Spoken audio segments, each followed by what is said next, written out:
Okay, good morning, everybody. Dan Butler here, Chairman of the Wareham Redevelopment Authority meeting. Thank you for joining us for today's meeting of the WRA, Thursday, October 24th. It is 9:31 in the morning, and I am calling the meeting to order.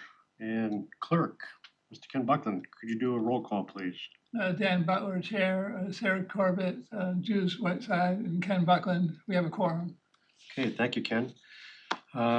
We have no residents present, so we'll skip resident comments for today. And we'll go straight to authority business. If we're able to get a Zoom link up with Ms. Ann Gatling Haynes, co-chair of the Board of Directors Beyond Walls. And I want to thank our member Sarah Corbett for arranging for Ms. Gatling Haynes to join us today, hopefully, to talk about pop-ups and give us the benefit of her experience. Hey, Derek. How you doing? How are you? Good. Thanks, sir. You're welcome. And Mr. Sullivan has joined us.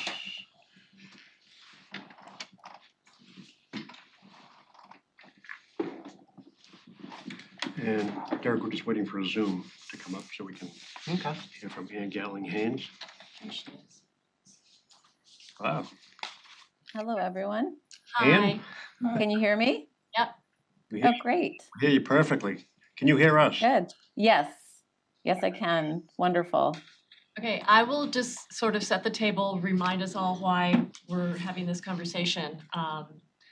So back before I joined the authority, Derek had the idea of some sort of artist shanty pop-up thing along the lines of what's happening in a couple towns on the Cape. And that seemed to me to be a really interesting idea to move forward on. So I started investigating that, and in the course of that investigation, Anne actually met with Derek.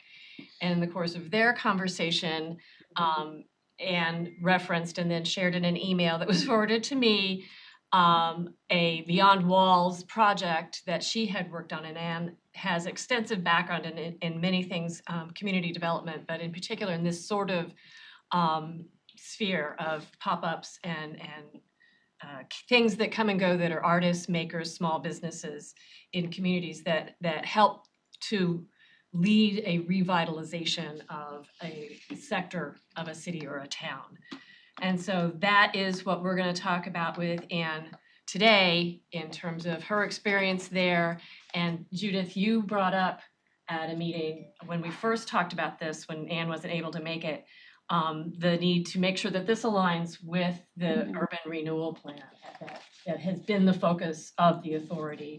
And Anne and I have had several conversations and gone through the urban renewal plan a few times, and we do believe that it fits within the goals and the scope of the urban renewal plan, but that is absolutely part of what the conversation will be about today as well. So Anne, why don't you talk a little bit about the kinds of things you've done that align with the kinds of things that we may want to move forward on here in Wareham? Sure. Good morning, everyone. I am so excited to be here, which here is not exactly here, but I am a Wareham resident. I have a house in Point Independence in Onset Village area.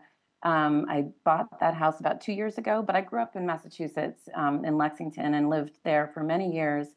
Most recently in the 2014 to 2020, where I was working for the state agency called Mass Development, and in part leading, I launched and then led the initial round of what's called the Transformative Development Initiative.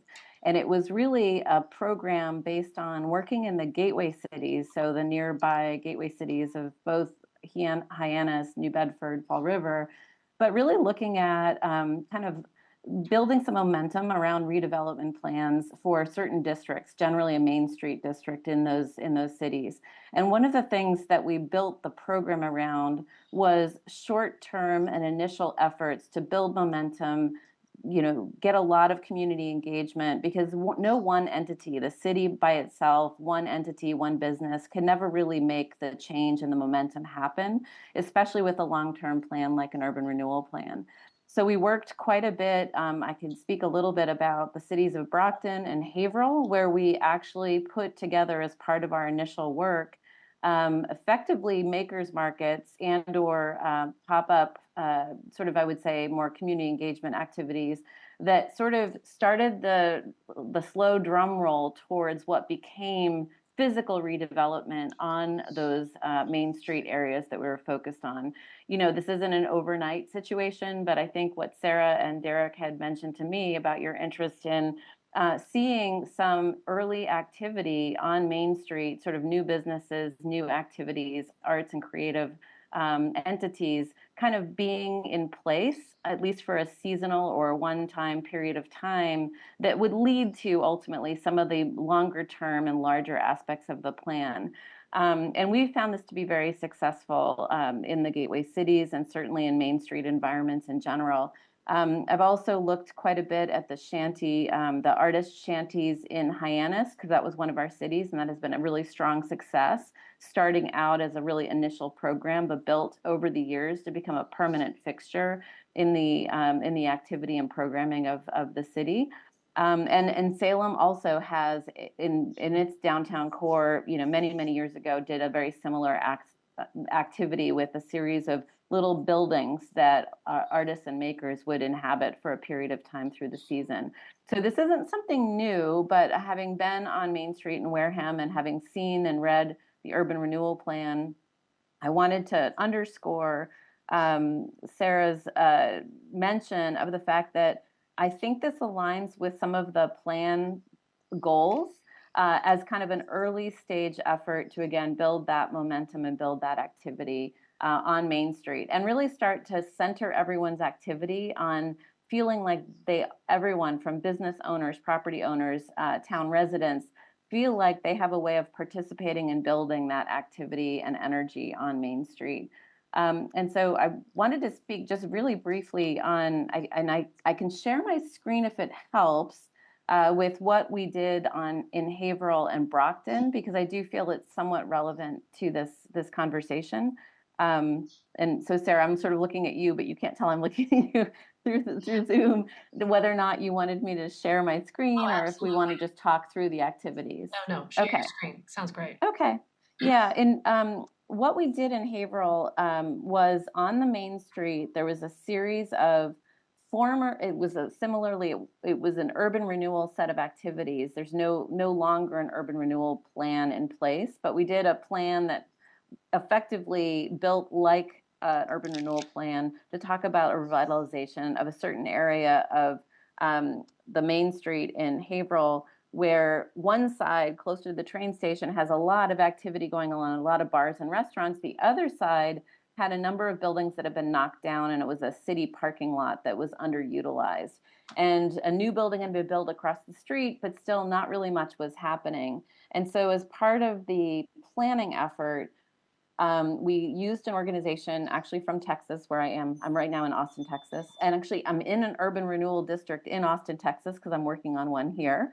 We effectively in Haverhill planned a 3-month exercise to just engage the community and business owners, as well as local makers and small businesses, startup small businesses, in an activity that would then take place over a weekend. So this wasn't done for an entire season, but we said, let's just try it and try a weekend where we have these pop-up activities. And what was so wonderful about this experience is that we helped build, the community members, property owners helped build temporary scaffolding and temporary walls to help create the appearance of a main street. So it was filling in a gap on the street. And then those businesses that actually found over a weekend an ability to build some momentum and some customer base, then actually 2 of them started looking at space to fill some of the vacant spaces on the street. So they sort of said, hey, this is maybe not such a bad idea for us to actually become real businesses in this area. And with that process, they got to meet the property owners. The property owners were excited to see them fill the vacant storefronts. It just sort of started the ball rolling to actually see some of the activity happen. So I'm going to share. Hopefully it's going to let me share. Let's see here. It's giving me a funny screen. I just want to make sure that I'm looking at the right screen. Okay. See if you all can see my screen. Open, oh, allow Zoom Workplace to share screen. This may not work in the best way possible. It's, yeah, I think there's something about this particular Zoom where it's not letting me share. And we're working on it from our side real quick, seeing if it's something we need to, looks like it says. Okay. Yeah, it says on. Who can start sharing when someone else is sharing? Yeah, that bottom I option see. is host only. Yeah, but I don't think that one matters. Yeah, start sharing when somebody else is sharing. No one's actively sharing, Ah. so Yeah. it should allow her to be able to share the screen. Huh. Okay, let me see if I can try it again. It tells me that, let's see. It says open system settings, security and privacy to grant access. Interesting. I've never had that before. So, well, what I could do is, I'm just seeing if I can modify the settings. Okay, so it looks like I'd have to restart the program. I don't know why it's giving me that error message, so I can't show you. Anyways, I will talk through it. But I think on the website, it's a Better Block, which is the name of the company from Texas that helped us fabricate the actual scaffolding.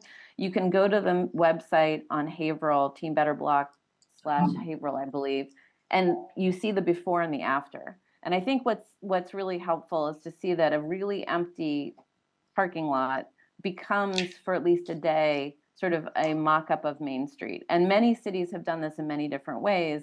But again, the point is that, you know, and it takes a few months to lead up to it, and it takes generally a few resources to either hire a contractor that can help you kind of facilitate the temporary buildings, but you could also do this first time as more of a farmer's market where you really just have to either rent or purchase some tents. And you really basically make sure that you're not the only ones, the Wareham Redevelopment Authority, not just the city staff, but really the business owners, the property owners are part of that visioning process to kind of put together what should this look like, how big should it be a weekend, should it be 3 successive weekends over the course of the fall. You know, those are the types of things that you want to do with a stakeholder group that involves enough people that they help build that momentum of the activity.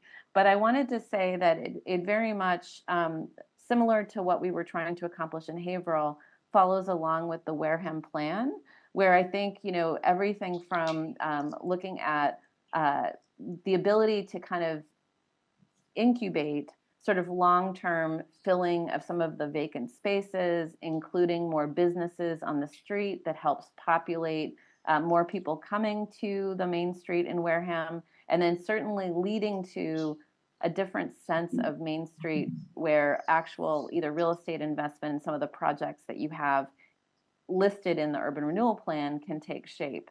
I will say that both in the Brockton example and Haverhill, within 2 to 3 years of the actual initial set of events, empty properties essentially were invested in by real estate developers to effectively build properties and projects, both rehab of existing properties and new projects that really fit the urban renewal plan. Because the urban renewal plan was in place, the developers really saw the activity happening on the short term and were able to build some of the long-term vision.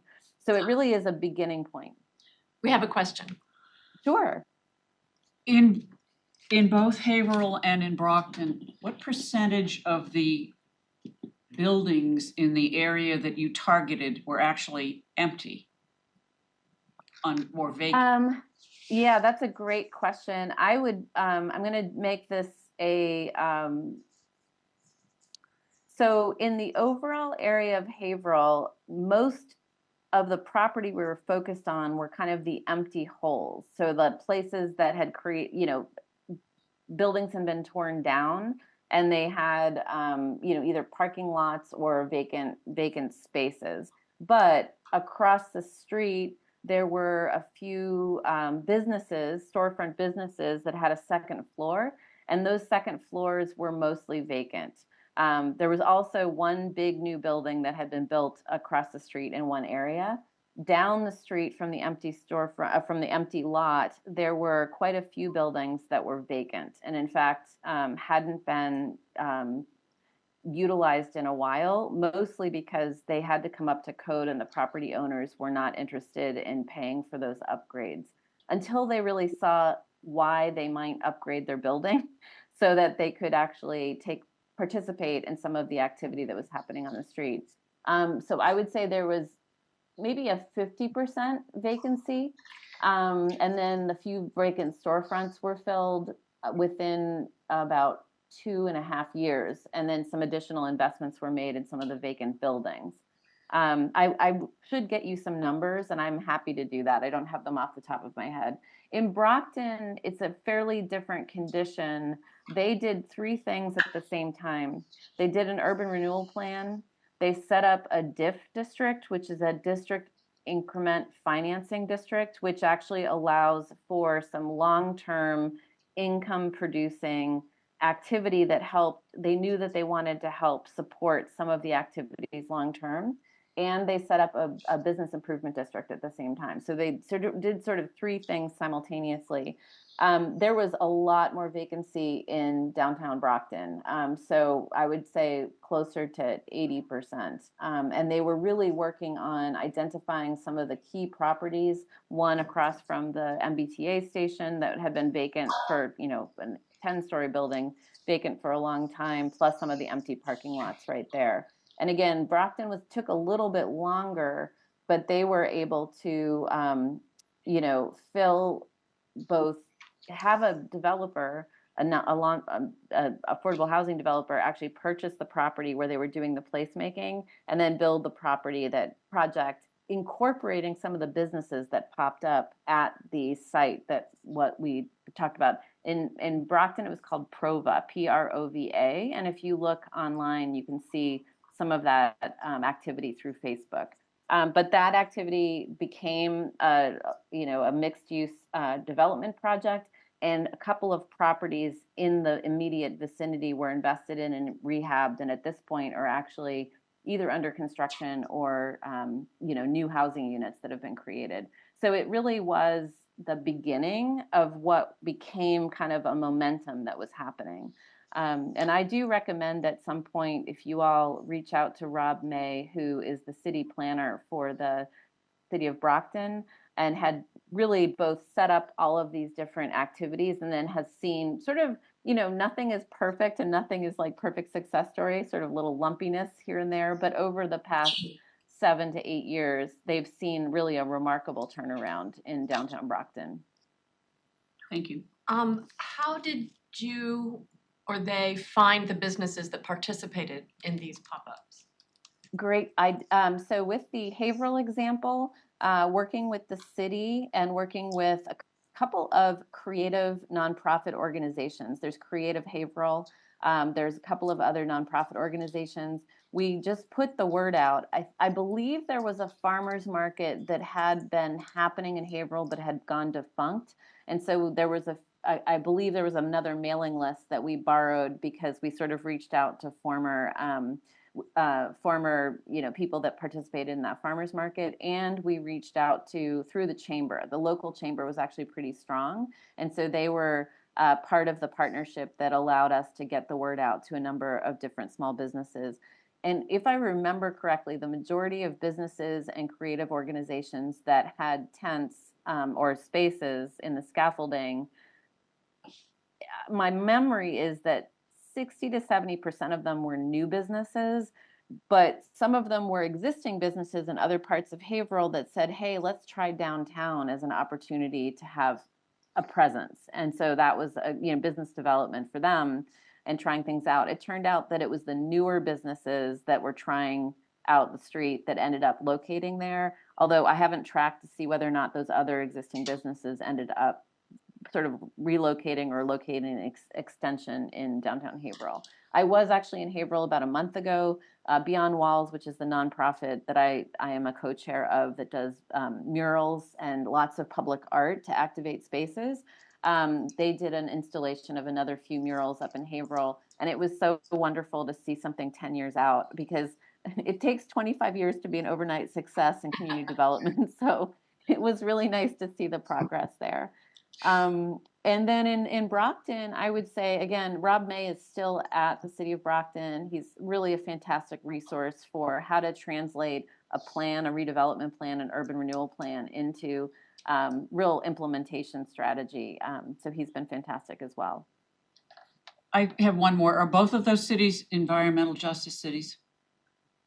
I'd have to check. I'm not sure. I would be surprised if they weren't. But and in fact, Brockton, I mean, the one thing about Brockton is that Rob May has been amazing at taking advantage of resources and being able to kind of justify, especially given the demographics of Brockton, which is a lot of Haitian and Cape Verdean populations with a lot of former industrial properties that need a lot of help.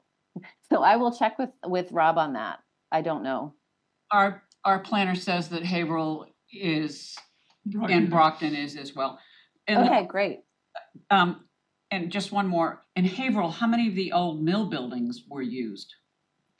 In this exercise, they weren't. Actually, it was really interesting. A lot of the mills in Haverhill had already been either, the empty ones had been purchased and initial stages of redevelopment into apartments. The few had been apartments. And other ones, actually, there's a few that are, I think it's Historic New England has a really big facility there with a lot of their archives and things like that. They were part of the partnership for the broader set of activities, some of the real estate developers that owned the mill buildings. But because we were focused on Main Street and none of the mill buildings are on Main Street. I mean, some of the original Main Street buildings that were partners, before the day of the big mills, they were actually manufacturing facilities, but really Main Street was really our focus in that case. Thank you. Yeah, and I really would say that having looked at the urban renewal plan, I think some of your primary principles, most of the plan notably is long-term planning, right? So many of the goals are things that need to be executed over a long term. But between improving the visibility of Main Street and improving the public investments to help improve the look and feel of Main Street, as well as hoping to seed additional small businesses and sort of a small business ecosystem on Main Street. All of those goals would absolutely be started with this type of a process. And I found that the best part about it is that you're not doing it alone. You're really, you're making it a team effort with a lot of different stakeholders. And I will just tell you anecdotally on the Haverhill one, we had one of the next door neighbors to the vacant lot, a property owner that really had been living in the region, but very down on Haverhill, very much a skeptic about anything happening anytime soon, and refused to participate in the process leading up to the build.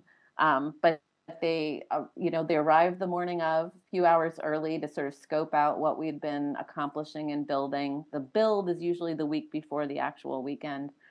And over the course of those few hours, ended up lending a hand here and there to make sure everything was ready to go.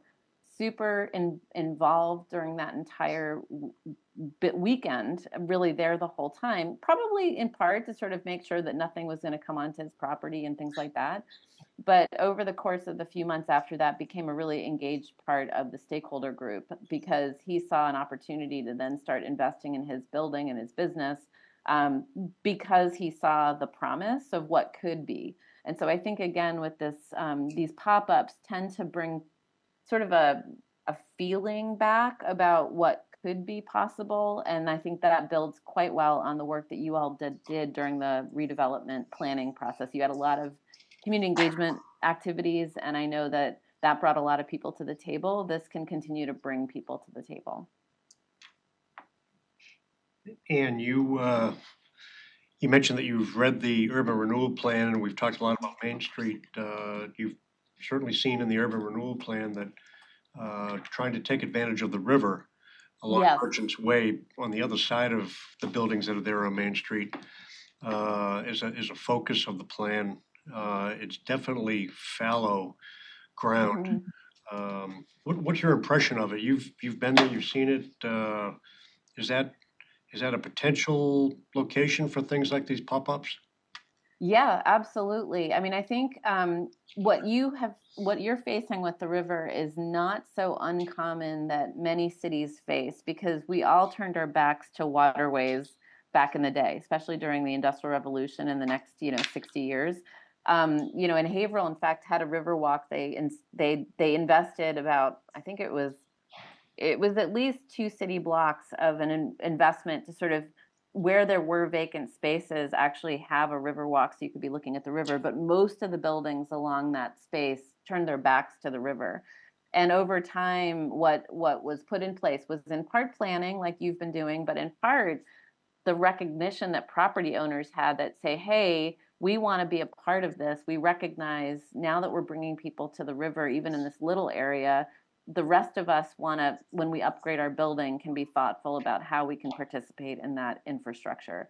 And I think the river in Wareham, I mean, I haven't been there during a flooding event, so I just I have to come when there is a flooding event. But I do think that these um, natural these natural amenities are something that people really treasure.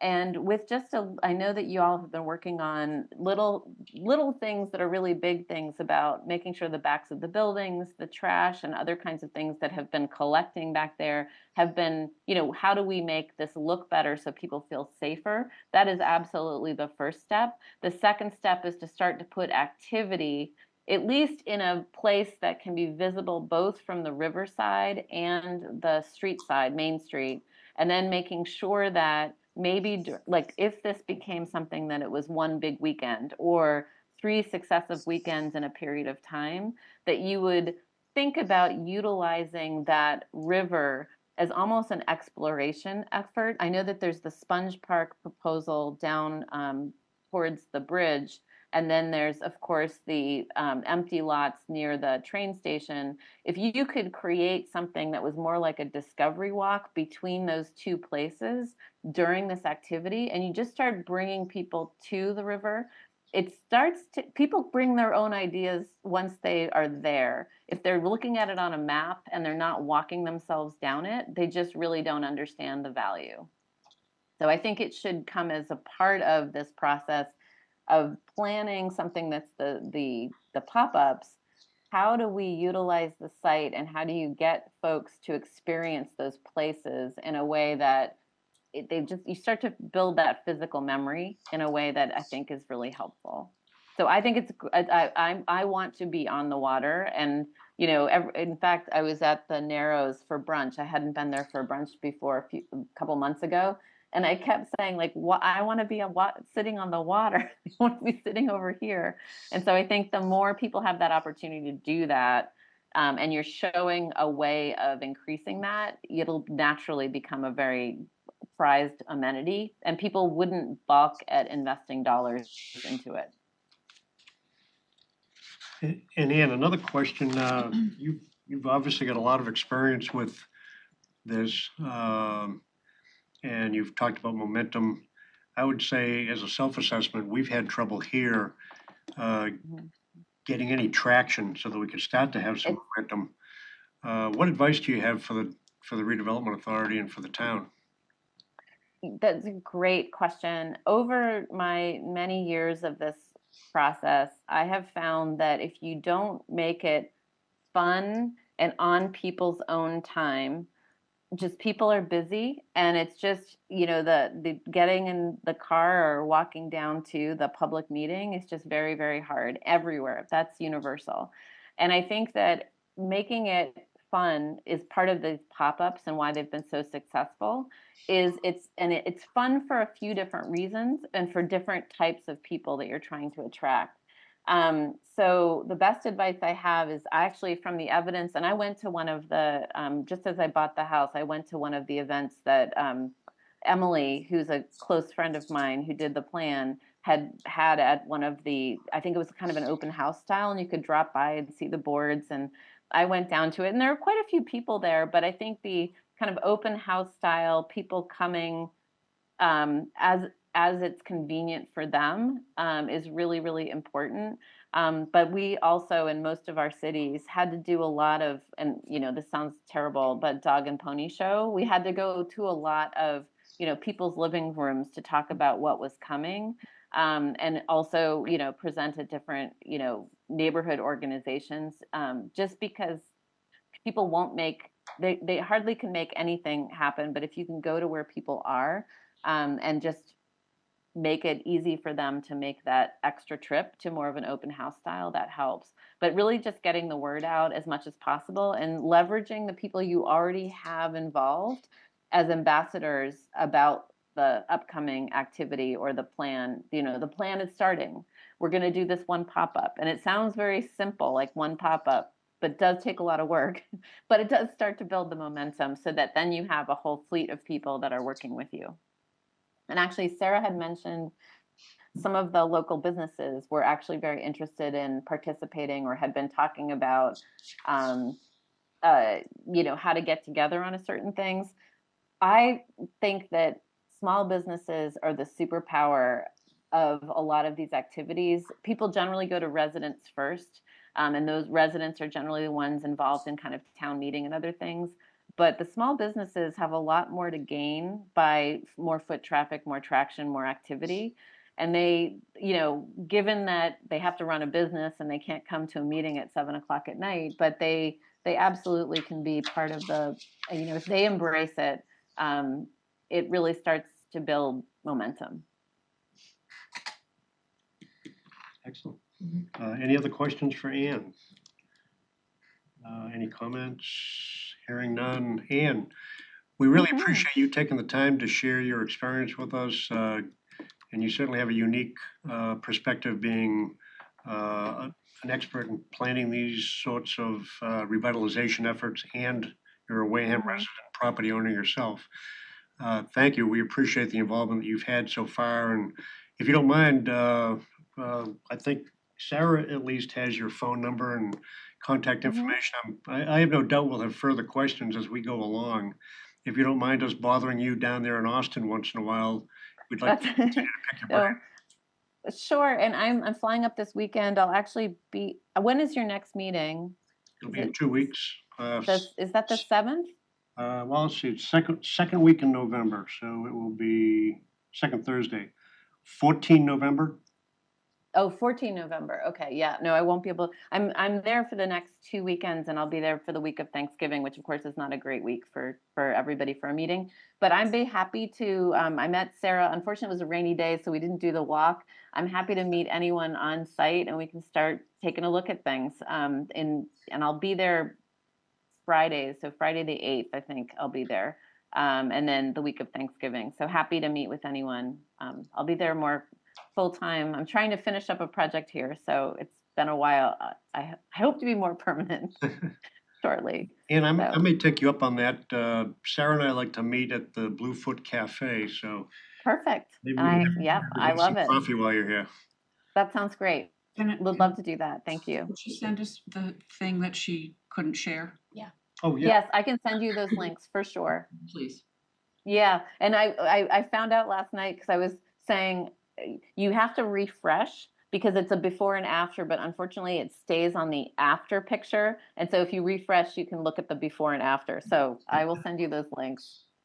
Okay, great. Thank you so much. Thanks so much. Of course. Appreciate Have it. a wonderful day. I can't wait to see fall when I get there tonight. Thank you. Gorgeous. Bye. Bye. Thank you, Ann. Take care.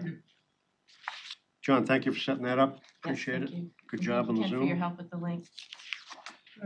Wow, that was helpful. Yeah. And motivational. Exactly, exactly. I think her stories of places that sound very similar to Wareham, and the ways that things got going and the end results of them show a lot of promise. Mhm. But I guess the thing is, what's our next steps from here? Well, if we do get a chance to have coffee with her, that was going to be my very first question. Mm-hmm. After we've had time to ruminate on this a little bit and digest what she's told us and do some more research on the pop-ups. And Derek, thank you again for getting us going on this. I know you first brought pop-ups or shanties up 6 months or so ago as a way to maybe get that traction and start the momentum that we need in the village. But I would like to try to get coffee with her if we can, just to pick her brain some more. And I guess I'd like to hear everybody else's reaction too, Derek, Judy, Ken, on, you know, what you heard and what are your thoughts in terms of moving forward? I think this is a good example of what we could do to make the activity downtown. Bringing in more people is what we need to do to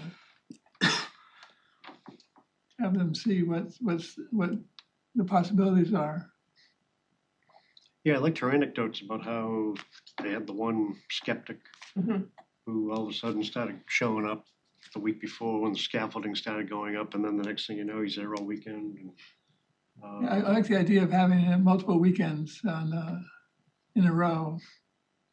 Because that gives more time for more people to experience the waterfront and the downtown. Yeah, I thought she made a pretty important point too when we asked, you know, how do you get traction? And she said, make it fun. Mhm. And, you know, sometimes I forget about that. It doesn't seem like fun sometimes when you're talking dumpsters down in Merchant's Way, but we can make it fun. And she did say, do something about those dumpsters in so many words. So I think we're on the right track. We're working on things like that that don't seem glamorous, that are going to help us set the stage so that we can start to take advantage of Merchant's Way. And I like this idea. It sounds like fun. It sounds like it could get the ball rolling for us. Derek, what are your thoughts? We've talked about it, so, yeah, so. Do you think it's a good idea to pursue? Yeah, that's what we've been speaking about it for a few Okay. months now, so I Alright. don't know why we would backtrack, Okay. so. All right. Okay, great. I'm new, so I Yeah. always like to hear what people's thoughts are. Sarah, thanks again for you getting the ball rolling and keeping it rolling on this. We really appreciate that. Judy, you want to share your thoughts? I'm the skeptic. The river floods, the tracks flood, we have railroad tracks between us and the river. That is a huge, huge roadblock in my opinion. And I'm not gonna repeat everything else I've said, so. That's, you know, great ideas. But we're not dealing with 50% vacancy, we're not dealing with 80% vacancy. And we're not dealing with, Haverhill backs up to a river. We are dealing with a location that does flood, will flood, and will continue to flood, and has a railroad running through it. That's all I have to say. John, do you have the sad trombone sound effect? But those are valid concerns, and I think the urban renewal plan does address those, and I think it's important to keep them in mind as we move forward, that is the reality of that space, and that we need to make sure that we understand that and accommodate those elements. So, Well said, well said. Well, thank you. Since we are short on time, we only have 20 more minutes of Ms. Whiteside's time. I'd like to jump to something Mr. Sullivan asked me to put on the agenda, and that was discussion of possible vote on potential WRA investment in an electric vehicle charging station in Pizzoli Square, and possibly other locations in the future. Derek, you gave us a read ahead, which we got about 3 weeks ago now. Yeah, and Almost 3 weeks ago. I've got some extra copies if people have okay, printed them out, thank in you. case there's any questions on them. And I guess my first question would be, what's the business case that you would present to the WRA that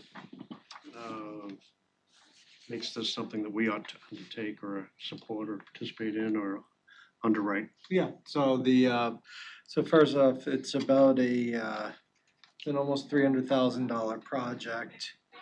The most of it is subsidized except for about $7,527. We did increase that to $25,000 contingency. That's not actual cost, that's just, I don't know if they started digging in there and found fossils or something like that, yeah. But it's always good to have a contingency. And then so it's relatively short money, so what's the return on that for the area? Well, those are, I can tell you anecdotally, we just had somebody that ended up getting stuck in Wareham, if you will, because they drove up to Boston to visit their daughter from the Cape, weren't able to charge up there, and then made it down here to where they thought there was charging stations over at the Stop and Shop, which were not working for some reason. And of course, everybody said they're town chargers, so the people were calling us in a panic. But these, we now have where we're, before you get to the Cape, we're sort of like the gateway, if you will. The last sort of stop right before the Cape and the real fun traffic. Again, you're better off living here than you are on the Cape, but that's my spiel. But what this is, it brings a stop to the downtown, level 3 charging station, which is relatively quick, so it's attractive to people. And we bring to our downtown a captive audience for about 30 minutes to an hour, which is a chance for them to grab a bite to eat, walk the area. And it means that somebody isn't taking that spot all day as well. So you could have multiples of that. You could actually have people waiting for those chargers while somebody else is charging up. So just another way to bring some stuff to the downtown, if you will, a small spark in the revitalization. Are you gonna charge for the charge? Yeah, so there'll be a charge. The goal is I would set this up, we're doing it this way, there's a couple different ways. Some places will come in, they'll pay for everything and then they'll give you some portion of their money. I'd rather go through the grants, we have the ownership, you establish a revolving account and the revenue set up off of it will be, will go to the revolving account, which will help fund the maintenance of these. So it's not an extra burden on the community. I do not have a 5-year pro forma on these for what you'll return in charging. It's pretty darn new, and I can't tell you because it's going to be usage based. But we do have people that we had to shut off the chargers here because we had people coming from all over to charge here as well. There's sites that will tell you which ones are good and such. This was listed on one of those sites, but the complaint was it's always filled up with municipal vehicles. Yes, Well, no it is a doubt. it is a municipal only charging station. You shut them off at night? We do, Yeah, okay. on Cause the I've seen weekends. people there. Yeah, on the weekends and at night. So we turn them on in the morning for when they're utilized. And then we just got through the EVIP program, we just received $22,500 towards the 3 fleet vehicles that town meeting's already approved. And on top of that, we're looking to get the same amount in the Inflation Reduction Act tax rebate, which is really interesting because we have to file Form 990Ts to get a tax rebate, even though we don't pay taxes as a municipality, but they will only give it as almost a refund, even though it should be a grant. So that's a bit of a nightmare because I actually have to buy them. I have to pre-qualify 90 days in advance, then I have to buy them to see if we'll get the tax credit. So See if we will, Yeah. yes, we will get it. we qualify for every little bit, but there's always the asterisk of something may happen. So are there standard charges for these places? I don't have any idea. So you would have whatever the usual rate is. Some have, in Plymouth, it's interesting because I was charging, when I was at the Mayflower Municipal Health Group meeting, I was charging over at the Charge Point station. I have an account with Charge Point, and the meeting went on for a little while longer and the car got a full charge. And I got some sort of warning, but you're having the meeting, you're not really looking at it. I got a $10 extra charge because I stayed parked there while it was Oh, while it was fully Yeah, charged? so- Oh, interesting. So I think that was when I had the Prius on there which only takes a 25-mile charge. So I paid $15 for my 25 miles of charge. If I had known, I would have just walked out and unplugged it. So do you need a vote from, Yeah, I'd like to see if us there's to- something of interest. I do think this is part of the, part of just attracting people to downtown. That's our whole goal. More foot traffic means it's better for the businesses, which, we do have some vacancies, including entire buildings, but that's more like that building needs to. Where in Pizzoli Square would you go? Almost where, I was gonna say Frankenstein's, but I'm showing a slight age, Yeah, yeah. that was a few years ago. Americana Cafe, right, almost right over by that section right there on the left-hand side.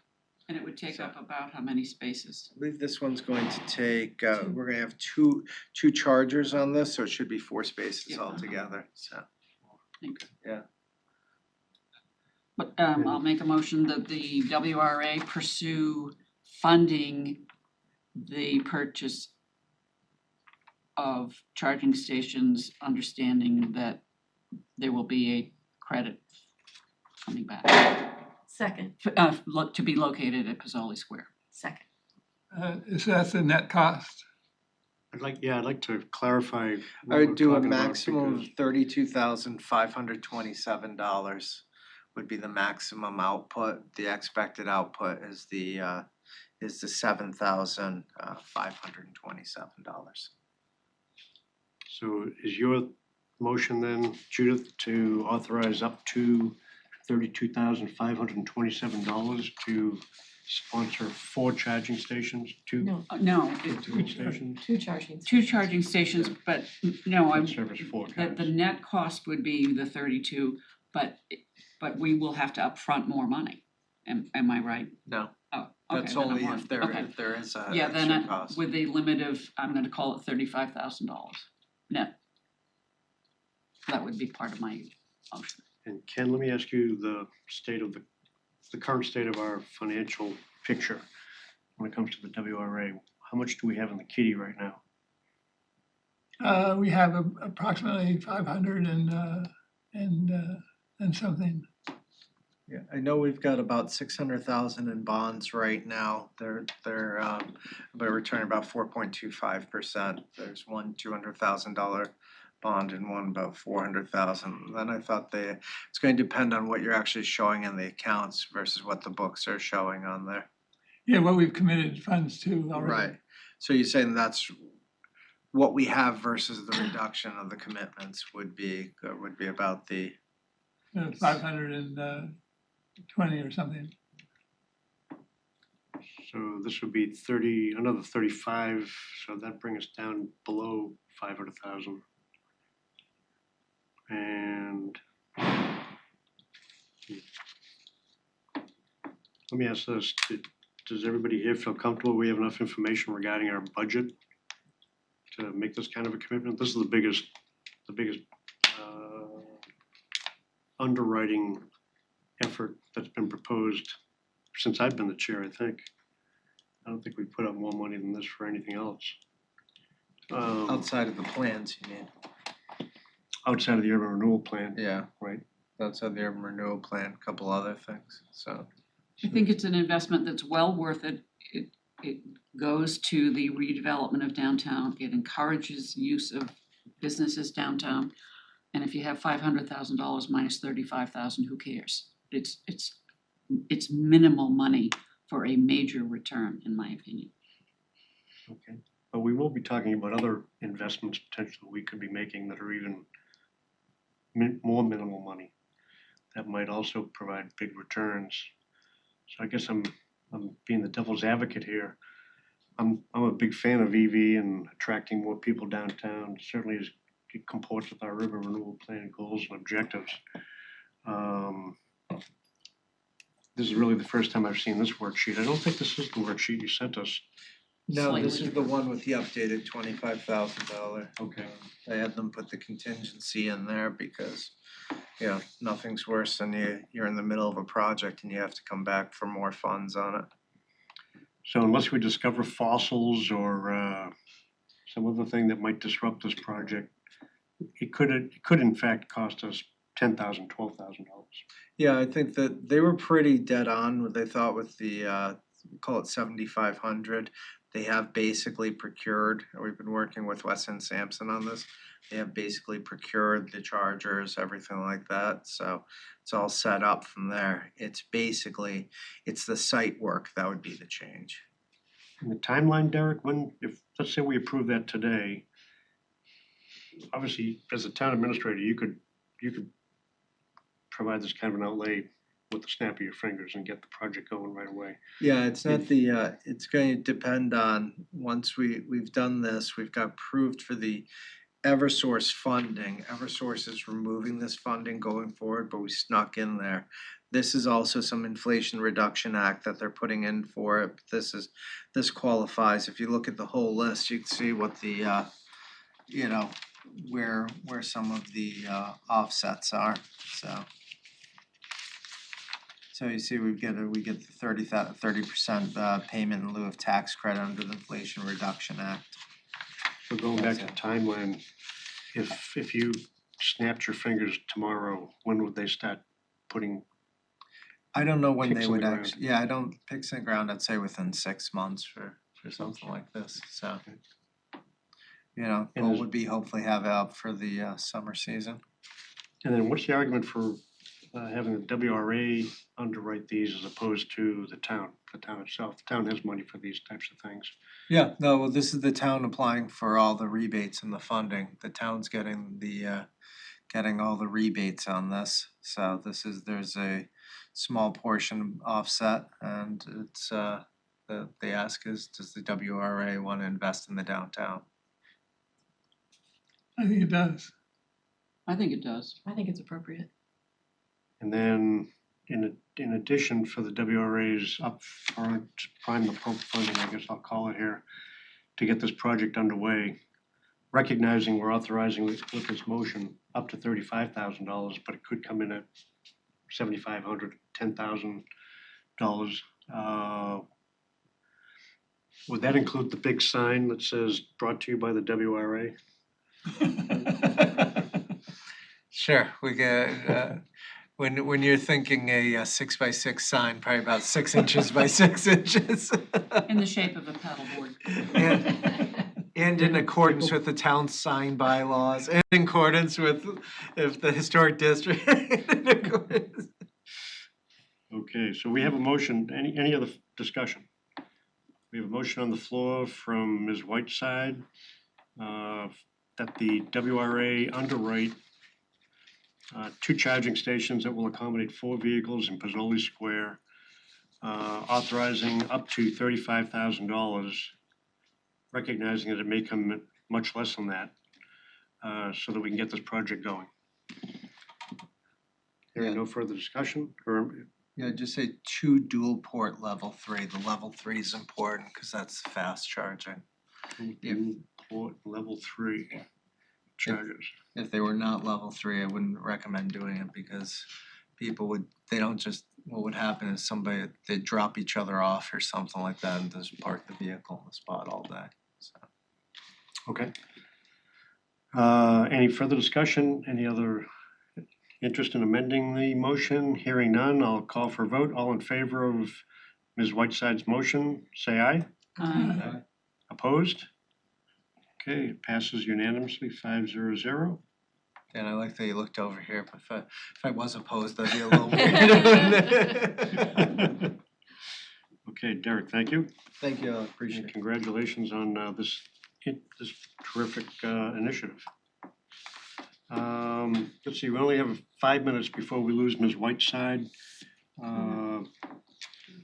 Your thing would be on the 5th of November, not the 4th. Okay, yeah, I think I've got that. And then I also just wanted to confirm, I think I asked last time, but how long?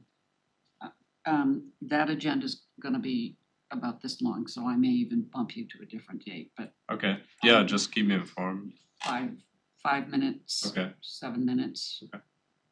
And you, other than me, there might be another dinosaur there. Okay. Thanks. I was gonna go right next to Connor, and so Connor, I understand November 5th then for the select board meeting, Tuesday, November 5th. And you'll be providing a concise presentation. to the select board on what we've been doing, what you've been doing really for the Discover Wareham website. Did you have anything you really pressing you'd like to put out to the WRA today before we lose Ms. Whiteside? I can give like an abridged kind of update of what I've been up to. So today I don't have a PowerPoint for you guys, unfortunately. But yeah, I think we've talked a lot about the plan so far on the website in depth in our past meetings, and really since 2 weeks ago, since our last meeting, I've just been doing a lot of the footwork on the website. So I added some new pages, including a news page. So it's kind of like our blog where we can post longer form stuff. And again, this is like coming back to the strategy point of getting people away from the homepage, or kind of basically getting engagement up, whether that's how long they spend on a page, which we had a target of getting that around 2 minutes per session. And also just getting, more content in general. So I've been adding a few posts there. I can show those in the Zoom if we want to do that, or you guys can also just check out the website on your own time. So Could you show one of the news items? yeah, just if as I an just example? get into the Zoom, If you can get out there quickly. And then I was playing around with the website a couple of days ago, and we'll have some feedback for you. yeah, On a I'd few love to things hear on- that. Items that need to be refreshed and tabs we might want that would assist with navigation for first-time users of the site. Do you have a phone number for Kendall? Kendall? Yeah. Peabody? Yes, Yes, I do. can I have it, please? Yes, you may. I'll write it down for you. I tried to get hold of him yesterday on something and I got his, when you call a business, you get Aaron's voicemail. Oh. And I wanted to talk to Kendall specifically. Okay. Thank you.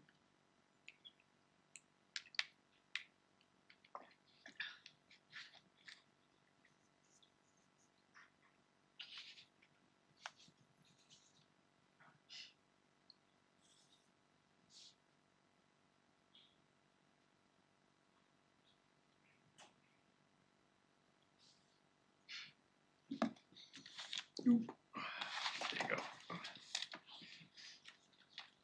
Thanks. You're welcome. I'm sorry, Same it's number? just making me download Zoom. Okay. While Connor is downloading that example for us, just a reminder that at our last meeting, we talked about editorial protocols, providing input and feedback to Connor directly regarding the website. So I would encourage you to take advantage of that. If you have any good items that you think he can start to use to populate and reinvigorate that site, that'd be terrific.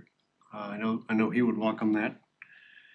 I'll go to discussion and possible vote on Halverson public engagement at Warren Harborview.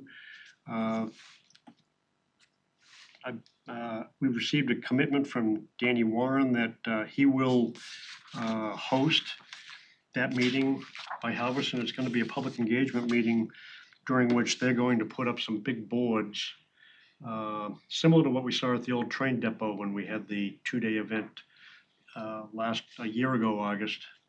And Emily Innes allowed people to walk around and see the concepts. Ken and I met with Sean Reagan virtually a couple of days ago to discuss this. They're raring to go. They've got some great ideas for how to make this a very fruitful public engagement. The venue, we hope, will attract more people, make it fun. We think Danny will probably help us promote it.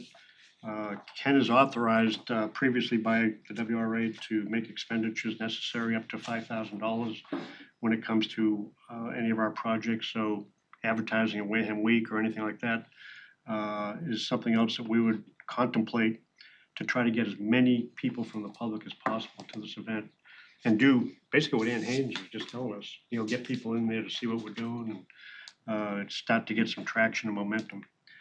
So if you could, put that on your calendar for Monday, November 18th, 6 to 7:30 p.m. The public is invited to Warren's Harborview to hear the conceptual presentation by Halverson, Bond, and Ty regarding what they, Tie and bond. tie and bond, sorry, what did I say? Bond and Tie- tie. Oh, tie and bond, Yeah. sorry. 6 to 7:30. This would be to let people see sort of a conceptual snapshot or a sneak peek at what a railroad crossing behind Merchants Way would look like, what a coastal pathway boardwalk would look like, a fishing pier, and a kayak launch. So for anybody watching in Wareham Media Land today, put that on your calendar, Monday, November 18th, 6 to 7:30 p.m. And it looks like Connor may have a view here for us. Yes, sorry about that. So what I added to the website was this news page that lives here under our Explore tab. And like I said, this is can act as a blog. So Dan, you shared with me the pickleball, weekly pickleball league, I guess you could call it, at the YMCA. I thought Ms. Whiteside would particularly like that one. Yeah, I'm glad we waited until she stepped out. But yeah, I mean, really straightforward, but kind of like we talked about in the strategy meeting, it's just about getting more content on the page, get people viewing more content and interacting with the site more. And What I liked these, about this too was I gave that little blurb or tidbit to Connor. He put in the hyperlink to the Gleason Family YMCA, which takes you right to their page, which is a terrific resource, particularly for a newcomer to Mhm, town. yeah. They may be looking around for activities, sports. I forget the tab was. You had sports and outdoor activities or something like that, Connor. But I think if I were a newbie in town and I found that doing my Wareham search, Mhm. number 3 on the list when I did a Bing search and the Microsoft search, whatever that other one's called. Safari? No, there's Bing, Google. Google, know. the Google search. Sorry. I thought, never mind. Just as we saw 2 weeks ago, Discover Wareham popped up number 3 on the list. And it's vying for 3rd and 4th with Wareham Week, Wikipedia, organizations like that. So That's awesome. Connor's done a great job. Yeah. Optimizing the search engine results that we get from this page. But as I was playing through the site, pretending to be a newbie in town, and I started to find these things, I was going, wow, where was this when I moved here in 2017? This would have really been helpful. Yeah, thank you. And just mentioning the SEO, all of these new pages are made, I think I can show you also. You know, one question I had with this was, I'm not sure we want comments. We God, talked no. about that before, Yeah. If there are any, I can definitely disable because that. I can see Ken spending hours and hours Yeah, responding to comments. just deleting them. He probably doesn't have that much time on his hands. But yeah, just when I go in there and make something new, I'm usually trying to make sure that I can get it as compliant as I can. So you can see here, I'm just trying to see more of my favorite color, green. And it's really simple stuff like the outbound links, the image key phrase, and this is all stuff that we talked about last time. A lot of the times where I get the red scores on text length, but also I don't know, writing 300 words on a lot of these topics just seem there's a lot of fluff, I would say. So I think like my length for something in the events calendar is usually 200 to 300 words, and then for these blog posts I try and get them around 500 or so.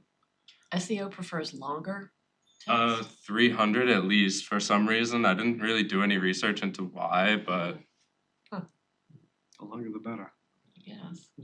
or like maybe they're thinking if there's more text, there's more that can like get An active pulled by the language. search engine. So if you're just Yeah. repeating yourself, then there's Yeah. more chance that it gets viewed more. So yeah, there's the website. Yeah, I noticed when you were updating the restaurants portion, there are some restaurants on there that are no longer in existence.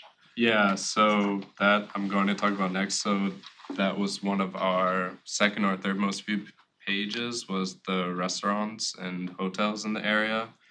So along with creating the blog posts, and here are just some of the other ones that I did, there's a YouTube video on why Wareham is a coastal treasure.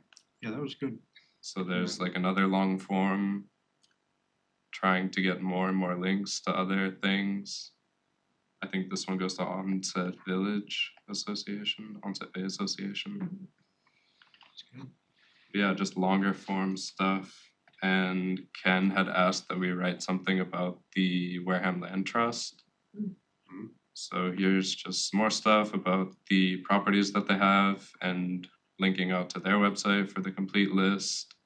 Some of the stuff that they do, and I just kind of stole some photos from their Facebook and got it on there. Yeah, feel free to check that out on your own time and read through it. And if you have any feedback, I would definitely like to hear that as well.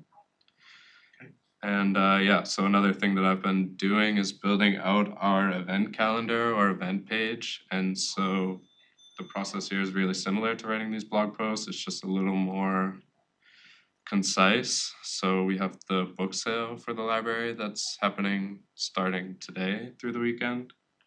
And like I said, just 250 word description of what's going on with like the really important too long didn't read stuff in bold so that someone can look at it and be like, okay, Wareham Free Library is having a sale, here are the hours.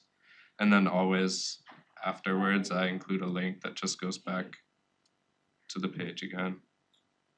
And so here are the events that I added. That's neat. Some stuff for the Wareham Land I Trust. didn't see that when I was on the webpage the other day. Halloween paddle parade in the Onset Bay Center. And yeah, so but as I do research and find these places, I'm also trying to keep an Excel sheet and so that I know where I can go back and find these events as I'm updating and kind of staying on top of the calendar. And also with the restaurants. So here would be what's live on the website right now, and I'm in the process of and very close to changing it to something that looks more like this, which is repetitive, but also I think it has the same amount of information as what we had before. I'm sorry, the tab is just...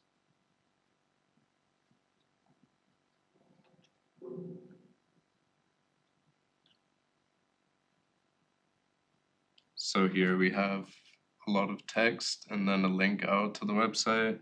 And some of these I think, yeah, like Quahog Republic, it's not filled out or anything like that. So I went in there and instead of, yeah, linking out again, I included the map that goes to the Google map because I think that these businesses are more likely to keep their Google information updated than we are to stay on top of the business's information. So it's kind of... Does any of that give access to the restaurant website? So you would have to go here, view the larger map. It'll pull it up here, and then just like any kind of Google thing, you can pull up the website right there. And what I wanted to also do, and I took this inspiration from C Plymouth, but what they do is they have like native pages on their website with, again, like I was doing for the events and stuff like that. It's just a quick little bio on the restaurant and then it lives on the page. So my first step or my thought process was to update it. And before we had like generic stock photos. And so my pattern was to do 3, like a few rows of 3. And then another bigger photo. This is one of the old stock photos that we had, but this is like actually a photo of 1883 Lounge.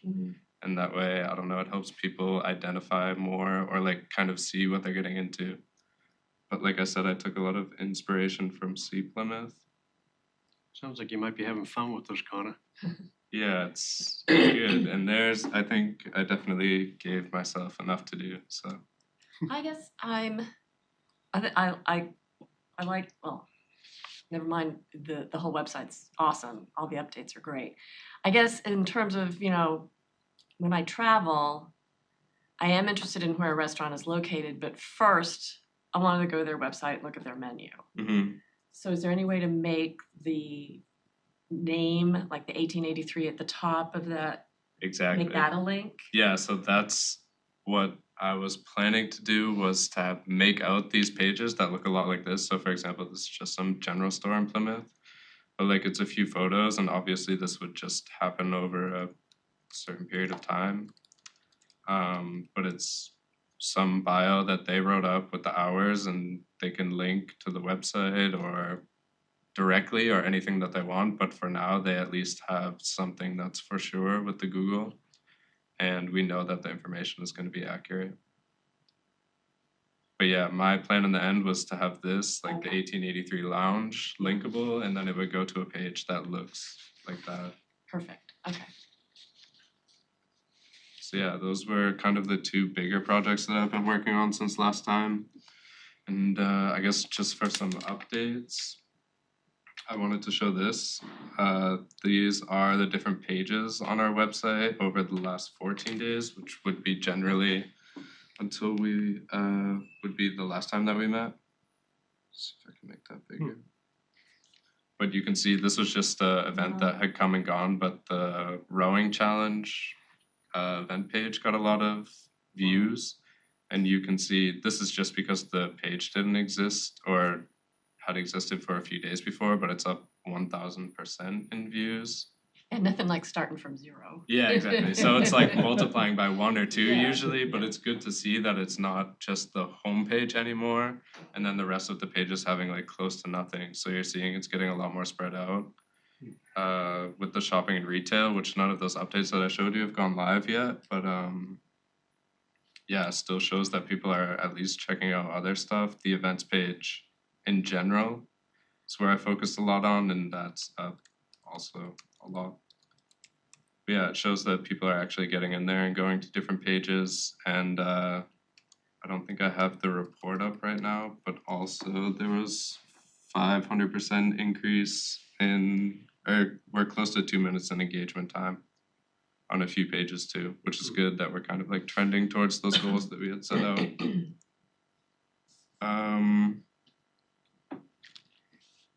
Yeah, I think that's more or less it for updates on the website. And if you guys had feedback. That's I'd interesting like to that hear that the rowing attracted so much viewership. I wouldn't have Yeah, guessed that. But how did Yeah. people found the web page and then they found the rowing? yeah, so Did if they you find navigate their way on there? our site, you could find it through Google. I think this actually shows it. Referral, which would mean that they come from another page. Oh, okay. Direct or organic search, and you can see organic search is up. So maybe now that we're actually creating pages, like all of these event pages with stuff that's made to get picked up by these search engines, that it's actually getting picked up. And so people are finding that more through like an organic search where they just search onset and then they just come across one of those events. And obviously that one got a little bit of traction. Are you able to drill down deeper on that? So for example, on the rowing, were most of those discoveries of the rowing event page a referral from something else, somebody typing in rowing in Wareham or? I don't think that you can go so far back to see what exactly they had Googled to get to your page, but you, like I showed, you can see that it came from an organic search, which means that they went right from Google to that. Okay. But you can't see what they Googled to find it, Oh, but you can see like so how you can much see gets it. viewed on the individual pages. Rowing I think Google Analytics will show you the top 10 for free. So if I could understand number 2 there, the Buzzards Bay rowing.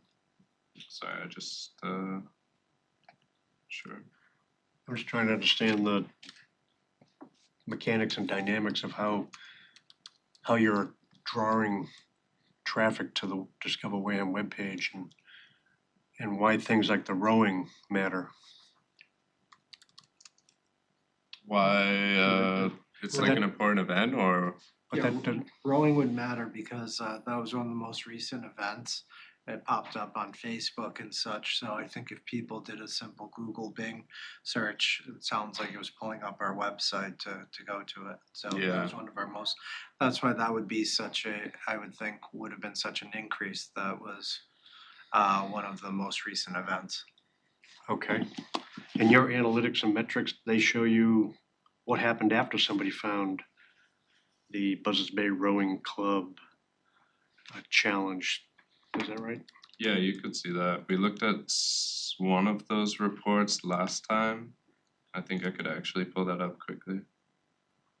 And I guess what I'm getting at there is that helps us understand what you just did to send people to the website that the rowing club obviously has, which is a benefit to the rowing club. I would think we could make a case with restaurant owners and other small businesses that this is bringing business to your doorstep, this website.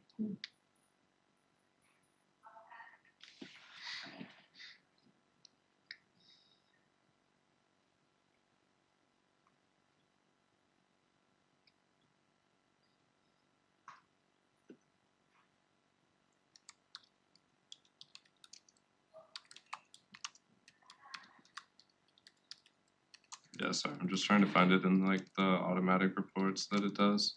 But I think the one that I had done for that presentation, I actually went and built out. That's okay. I don't want to make you do this on the fly and take up time on this, Connor.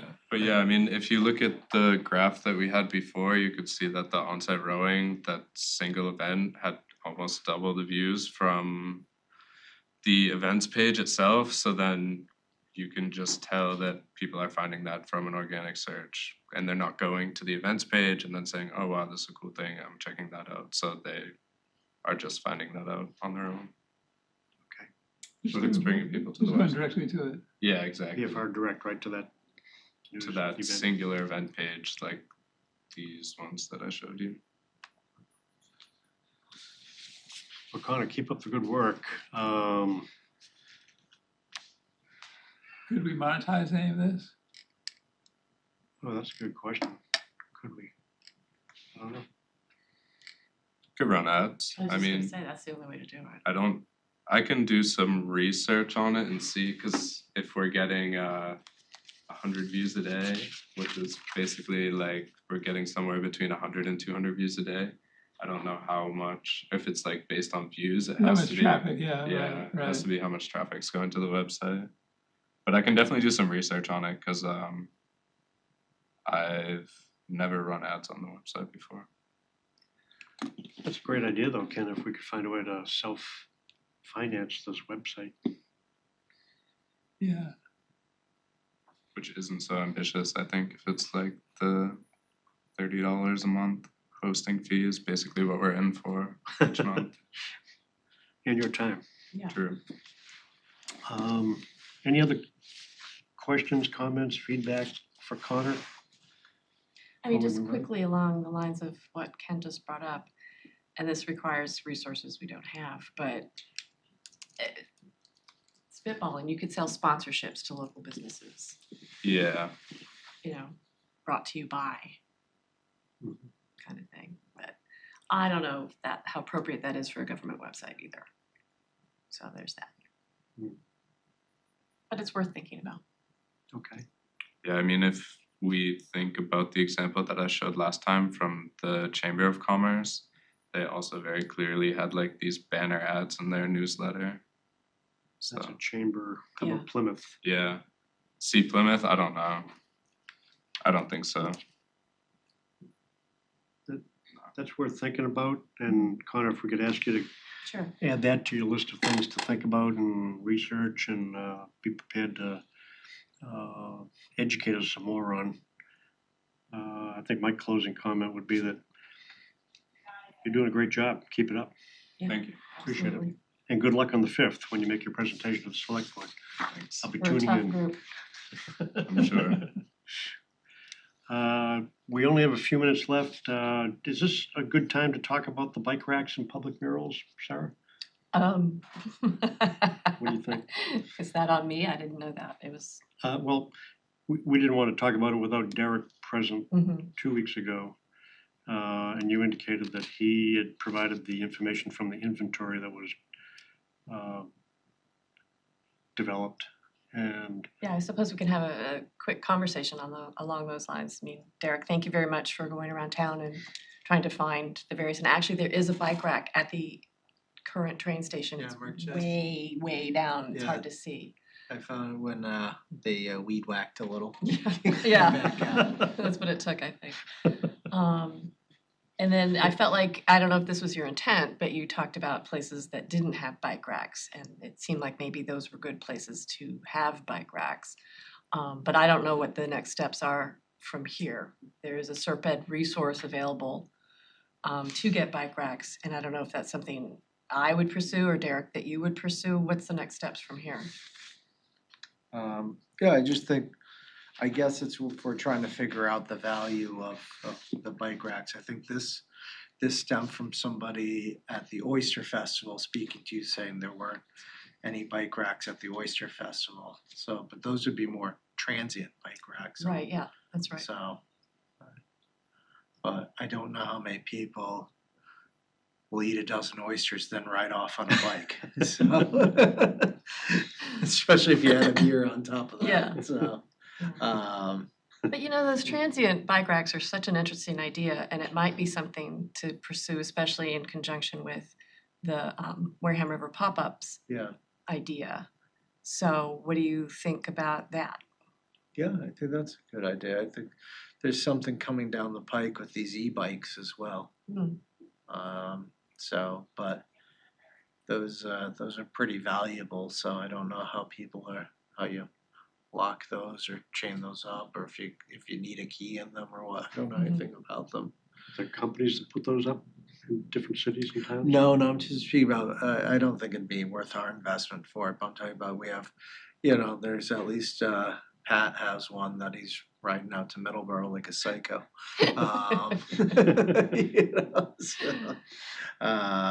But yeah, there's other folks, the electric bikes, those e-bikes are gonna be interesting, cause it's not just some of the ones that are really, they've got the pedal power, but there's some other, they're going 40 miles an hour. There's accidents with them. They're an interesting concept / nuisance with the for at least for our police, I know. So Yeah, they're overtaking pickleball as a cause of injuries in people over 65. so yeah, and seriously, there was just in my neck of the woods an old retired special police officer just died, and he got hit going across Route 1. So Oh my it's- God. yeah, so it's so people still treat them like bicycles, but they're not bicycles. So it's certainly interesting. And then the public art, the murals, do we have any updates on that? That's gonna require some money raising. Okay, I remember it was like a $44,000 Yeah, tab if we wanted to do that to one. cover Schifoni's building Yeah, wall and that. and the what do you call it, the narrowest pump station, that section as well. Scott said they had no problem with that. We've never had the Really? yeah, so yeah, you've got the brick facade on there, but there's one side it wouldn't be bad for a mural. That'd be cool. Yeah, so and then the seawall over by the fire department, it would obviously be a prudential committee would have to approve that, but I didn't see any issues with it unless they're particularly cranky one night or something. But the all those LB that were responsible for it, they're not responsible if somebody, puts a mustache on the mural or something. It's up to us. So You're always thinking ahead, Derek. that's why my face isn't out there. It would be defaced very quickly. Okay, Yeah, so those things, but that might be worth some of these space making grants or something like that. Interesting. Yeah. Yeah, Yeah. And Anne has experience in this public mural. Yeah, that's sort of, if I could wiggle my ears like some people, they would have wiggled when she Yeah. said that, so. okay. I don't hear any need for a motion or a vote on that topic today, but that's good update, thank you. Last item before we go to reports, preliminary discussion on the WRA 2025-2026 strategic plan. We don't have time to talk about that today, and I've not provided a read ahead on that. But what I will have that for our next meeting, and I'd like to make that central to the discussion. I think it'll be important, particularly as context when we decide on whether to invest in EV charging stations and murals and the like. But I would recommend that as an opportunity, for the next couple of weeks, if you get a chance to see the FXM study that's up on the Wareham Redevelopment Authority website, the Urban Institute study, is that what the other one was, Ken, that ULI, yeah. ULI Urban study? Institute. There are a couple of really good studies up there that would inform our strategic planning for the future. What are they called? Like what link would I click on? Well, I find, Economic Development Plan, is that one of them? Ken, where is it? Is it under your website planning or the Redevelopment Authority website tab? It should be under the Redevelopment Authority website. So if you go to the Redevelopment Authority website, the way I can't remember. There's right now, a strategic plan, Oh, You'll find it as you start there's looking the, for studies and plans. oh, okay. ULI TAP report. Okay, and Ken, report from the Director of Planning. What do you have for us today? Well, I have I sent an email to the Secretary of Executive Office of Housing and Livable Communities regarding the development at the Eastern Bank. The developer who's interested in doing something possibly with the town involved as well too. And I set up a meeting with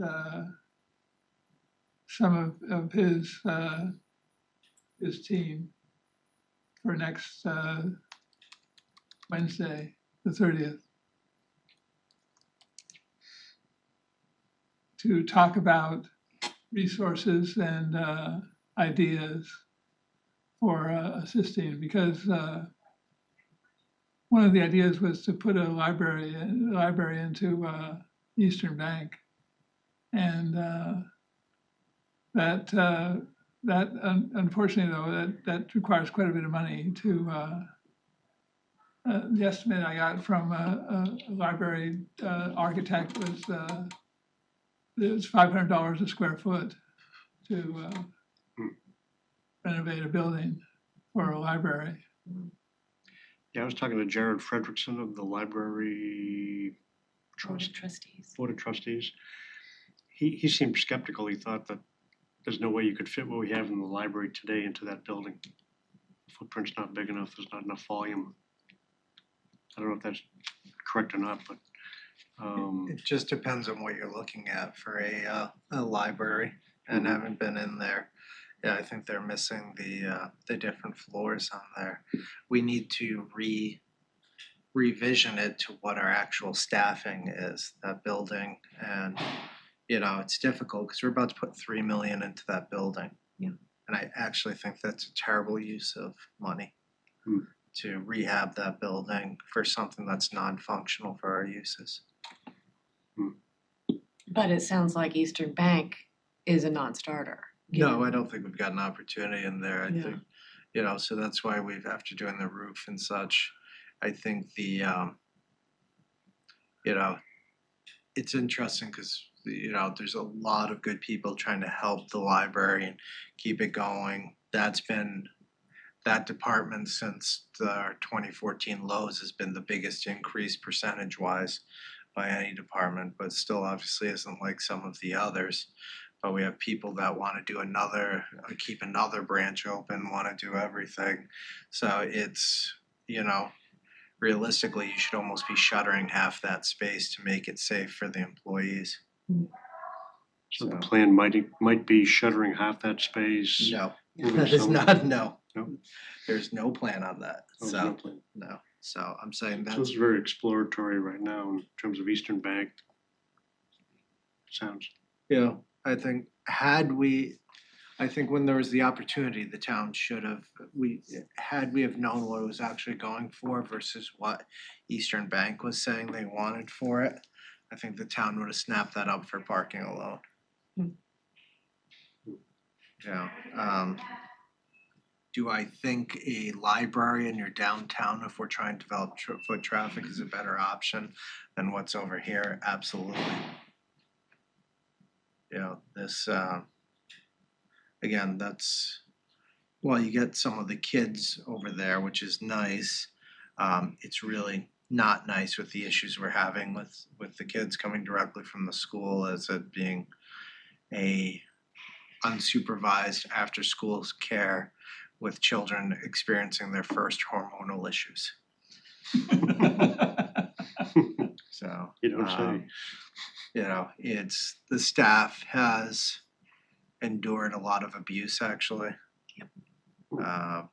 And it's not right, so I understand that building was built, for lack of a better term, with a lot of love in mind. It was not built for the practicality of the future. Is there any place on Main Street, we've got a lot of vacant spaces, you know, the old dry cleaning place, that might make sense to acquire and construct? Yeah, the dry cleaning would be, that's a little small in the space. You know, trying to figure out how many levels, but if you're constructing down there with especially some of the flooding concerns, we're you know, the Eastern Bank location made sense due to being basically out of the flood zone, the parking, and it would have been a nice mesh of it. It gave opportunities, they're right, it's not as much opportunity for, I don't think people know about the backspace or what's underneath, but there isn't as much opportunity for handheld books as you can do in this library. But I mean, we've basically, that library, if you've gone through, the reference section has all but disappeared essentially in some aspects. You know, they've cut down on a lot of the sections. The big thing is for the youth room. That's really what's the big draw. And then people just doing circulation, but a lot of the computers are utilized. The bank had multiple rooms that could have been separate computer utilization rooms and such.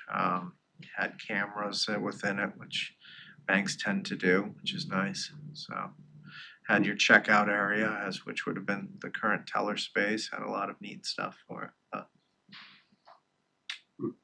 Okay.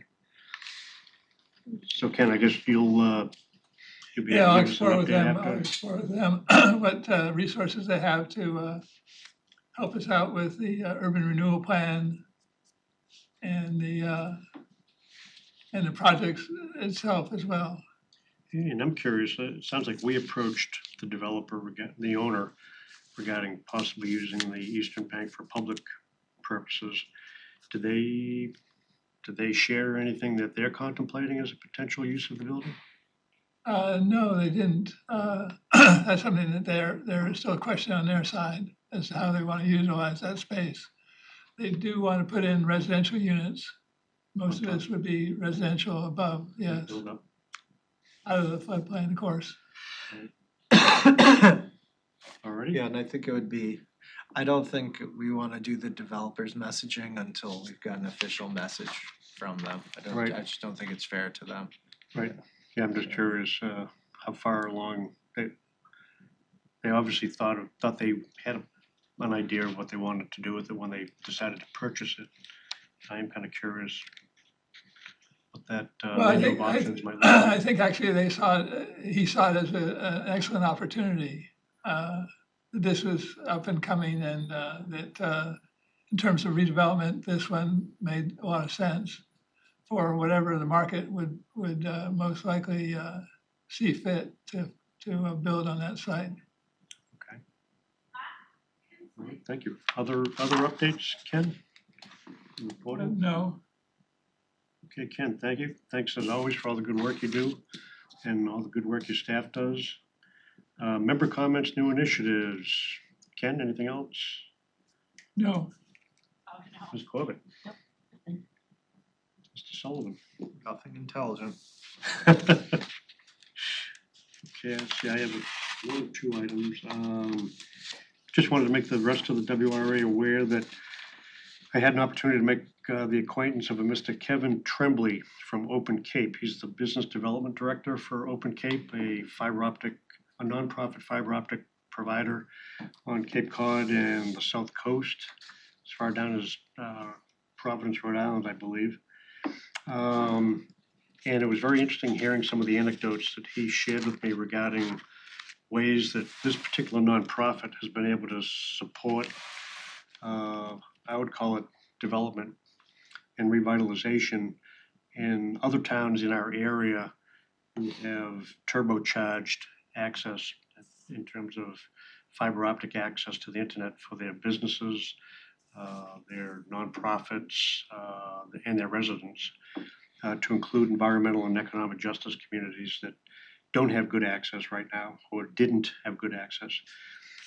So I've asked Kevin if I could impose on his time to learn more about that. So I'll be meeting with him again.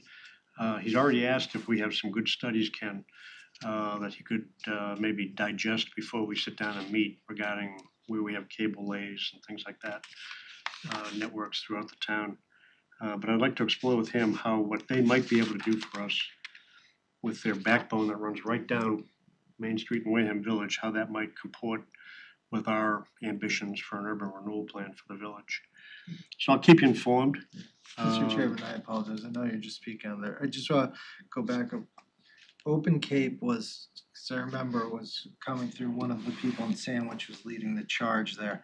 That was developed because there was no high-speed internet on the Cape and none of the access. I thought the difference with us was we had 2 high-speed access between Comcast and Fios. That's one, that is different. So I don't know if they're, did we find out if their pricing's any different or anything? He did talk to me about pricing. I think we'd have to sit down and talk to him some more.